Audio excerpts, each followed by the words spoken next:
এই পৃথিবীতে মানুষসহ অনেক প্রাণী আছে। বাঘ, ভাল্লুক, সিংহ, গন্ডার, হাতি, সাপ, বিচ্ছু, ব্যাঙ, বিষধর প্রাণী সহ অনেক জীবজন্তু, অনেক প্রাণী এই পৃথিবীতে বসবাস করে। সকল প্রাণীরই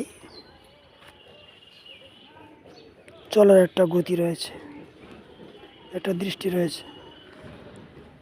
প্রত্যেকেরই চলার একটা নির্দিষ্ট সীমারেখা রয়েছে, নির্দিষ্ট এরিয়া আছে। যতক্ষণ পর্যন্ত সেই সীমার ভিতরে আবদ্ধ থাকে, সীমারেখা মানিয়া চলে, ইহার ভিতরে থাকে, তখন সে নিরাপদ থাকে এবং সুন্দর ও সুস্থ থাকে, ভালো থাকে। যখনই সে তার সীমা বাহির হয়ে চলিয়া যায়,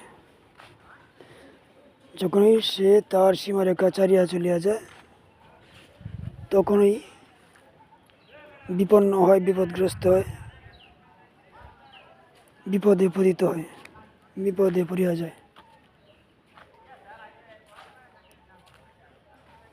সীমারেখার বাইরে গেলেই বিপদ।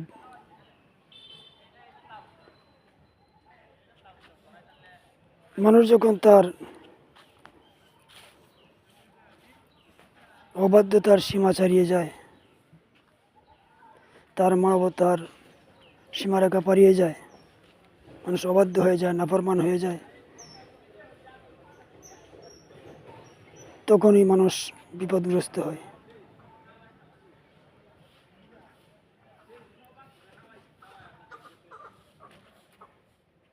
সেই বিপদ থেকে তার কেউ তাকে ঠেকাতে পারে না, বাঁচাতে পারে না।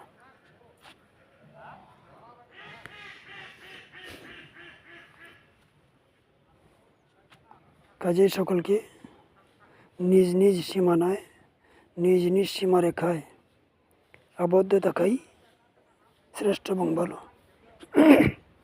অনেক মানুষ আছে যারা সীমারেখা মানে না, হয়তো ধর্মীয় সীমারেখা, জায়গা সম্পদের সীমারেখা, কথার সীমারেখা, চলার সীমারেখা, খাওয়ার সীমারেখা, যে কোনো সীমারেখাই মানুষ অতিক্রম করে, তখনই সে বিপদগ্রস্ত হয়, কঠিন বিপদে পড়ে যায়। সকলেই নিজ নিজ সীমারেখাকে ঠিক রাখা অপরিহার্য, ঠিক রাখা উচিত, সীমা লঙ্ঘন করা উচিত নয়। ধর্মীয় সীমারেখা হোক, পারিবারিক সীমারেখা হোক, আঞ্চলিক সীমারেখা হোক, রাষ্ট্রীয় সীমারেখা হোক, কথার সীমারেখা হোক, চলার সীমারেখা হোক, খাওয়ার সীমারেখা হোক, যে যে ক্ষেত্রে আছে, যে যেখানে আছে সেখানেই আবদ্ধ থাকা উচিত। যারা সীমারেখা মানে না, তাহারাই অবাধ্য, তাহারাই পিশাচ, তাহারাই নষ্ট। জীবন সীমারেখা যদি কেউ পেরিয়ে যায়, তখন সে আর ভালো নয়। জীবন সীমারেখা পেরিয়ে গেলেই মানুষ অবাঞ্ছিত, সীমারেখা পেরিয়ে গেলেই মানুষ লাঞ্ছিত, অপদস্থ, অপমানিত। সুতরাং সীমারেখা ঠিক রাখা প্রয়োজন।